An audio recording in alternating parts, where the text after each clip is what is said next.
አሁን ብዙ ወንዶች በቃ ተወኝ ስትል ሚስት በቃ ተወኝ አታናግረኝ ተወኝ ምናምን ስትል የሴቷን ቋንቋ ለመረዳቱ ይተዋታል ብዙ ጊዜ ይተዋታል በቃ ተወኝ አሁን ብቻዬን ተወኝ ብቻዬን መሆን ፈልጋለሁ ሂድ ከዚህ ምናምን ብላ ስታጣድፈው እሱ እንደ ወንድ ስለሚሰማ ጥሏት ይሄዳል 300 ሴቶችን ተጠይቀው 300 ሴቶች ውስጥ አንድ ሴት ብቻ ናት ጥሎኝ እንዲሄድ ፈልጋለሁ በቃ እኔ ብቻዬን ተወኝ ካልኩት ብቻዬን እንዲተወኝ ነው ፈልገው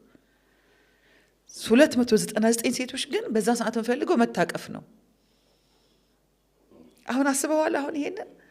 ሂድ ዞር በቃ ተወኝ አሁን አንተ እንደው እንደው መሰማው የቋንቋ ልዩነት አለን ወንድና ሴት እኛ ቻይነኛ እናወራለን እናንተ ትግርኛ ነው ወጣውት ገባ ተወኝ ሂድ ካለች ቁጭ በል ነው እስቲ ትቸኝ ሂድ ስለው ታግሶ እኔ ምንም ብሆን ቁጭ ብሎ አባብሎኝ ችሎ የለም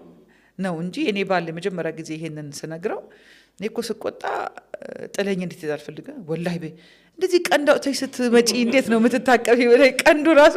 በቃ ቀንዱን እርሳው እኔ የምፈልገው ጥለኝ እንዴት ገብቷል አይደል በጣም ዲስከቨሪ ይፈልጋል ነገር ይዩ ምንድነው ብዙዎቻችን የምንፈልገው ስሜታዊ በመሆን ሰዓት አሁን ልጆችን ቤት ውስጥ ይስቲ በቃ ተይኝ ማማ ምናምን ሲሉ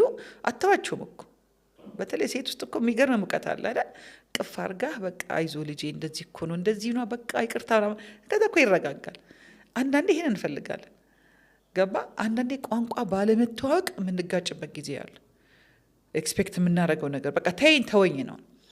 ወንዶች መናገር ማይፈልጉበት ሰዓት ላይ ሴቶች ተዋቸው ይባላል እኛ ደግሞ እናንተ ስተውን ማለት ወንዶች ዝም ስትሉ እኛ ደግሞ ጨንቀናል እኛ የኛን ችግር የምንፈታው በማውራት ኮኔክት በማድረግ ቬንት አውት በማድረግ ነው እናንተ ችግራችሁን የምትፈቱ ከይቫላችሁ ይባላል ምንድነው ዋሻ የሆነ ችግር ሲፈጠር ወንድ ይገባና ዋሻ ውስጥ ጸጥ ይልና ይገባ ዳጀስት ያደርገው ይጨርሰውና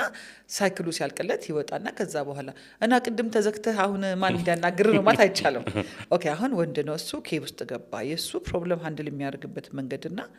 እኔ ችግር ሃንድል የማደርግበት መንገድ ይለያያል እነዚህን ሁሉ ቋንቋችን ከተለያየ